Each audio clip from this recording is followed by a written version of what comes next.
Question orale, oral questions. The Honourable Leader of the Opposition. Last night, MPs came together to express their support for Ukraine and their disgust for Putin and what he's doing. One of the things that we asked the government to do to reflect that is to expel the Russian ambassador. The Deputy Prime Minister yesterday said, silence is complicity and following orders is not an excuse, and we would agree with that. In light of the silence from the Russian ambassador, will the government expel the Russian ambassador and recall our ambassador back to Canada? The Right Honourable Prime Minister. Russia's egregious and unprovoked attack on Ukraine is a direct challenge to democracy. It's why the Minister of Foreign Affairs summoned the Russian ambassador to express extreme concern and disagreement with Russia's actions. Canada will continue to use all tools at its disposal to make sure that these illegal acts are not left unpunished. The people of Ukraine have the right to their sovereignty and territorial integrity and the right to live free without fear. Honourable Leader of the Opposition. Well, we expect the government to take serious action and expel that ambassador, Mr. Speaker. Speaker, thousands of Ukrainians have fled their country and they are searching for safety. Ukrainians don't want to be permanent refugees. They want to return to their home, a sovereign and democratic Ukraine, but they need protection now. Canada has always been a welcoming place for those displaced by war. Will the Prime Minister commit today to allowing visa-free travel for Ukrainians who are wanting to come to Canada and find a safe haven? The Right Honourable Prime Minister. Canada is steadfast in its support for the sovereignty and territorial integrity of Ukraine.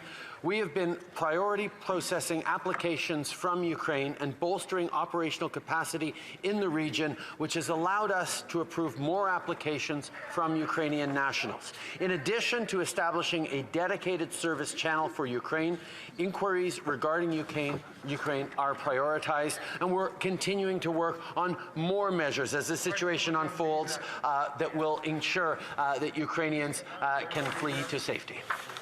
The Leader of the Opposition.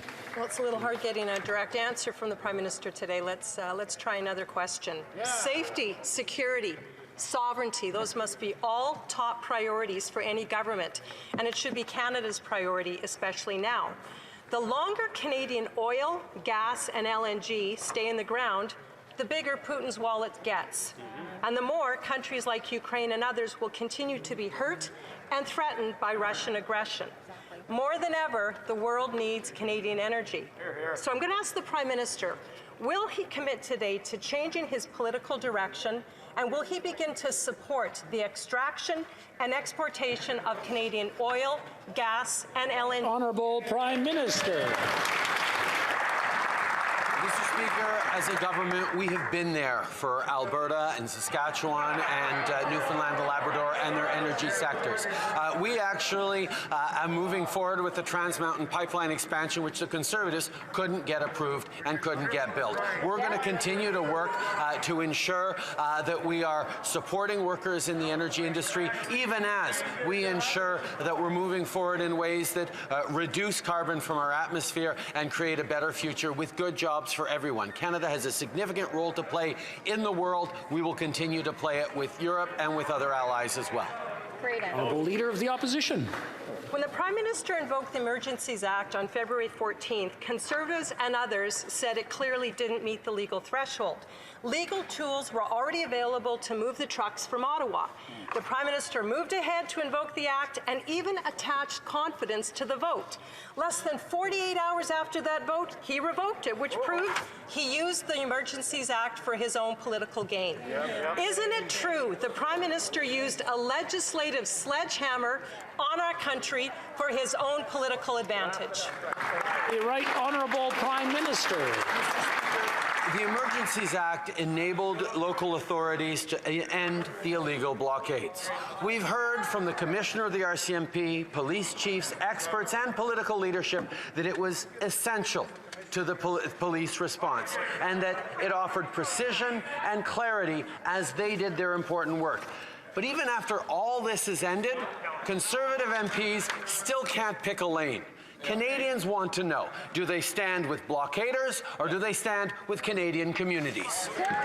The Honourable Leader of the Opposition. opposition. Well, here's the lane we'd like the Prime Minister to pick from. Today is March 1st, and as of today, Saskatchewan, Manitoba, Alberta, Ontario, and Nova Scotia, they've all lifted their vaccine mandates, and other provinces are following suit.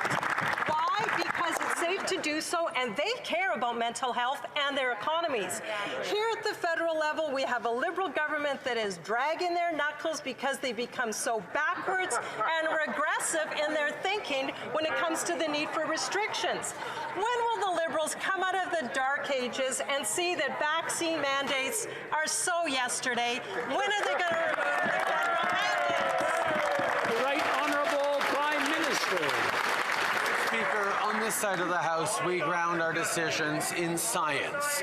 We continue to believe that keeping Canadians safe is extremely important, but I will highlight that Canada has made significant movements on restrictions at the borders to enable for more Canadians to travel safely and less onerously when they come home. And we will continue to look carefully at what more measures we can lift or move forward on to ensure that Canadians continue to be safe while getting back to the things we love.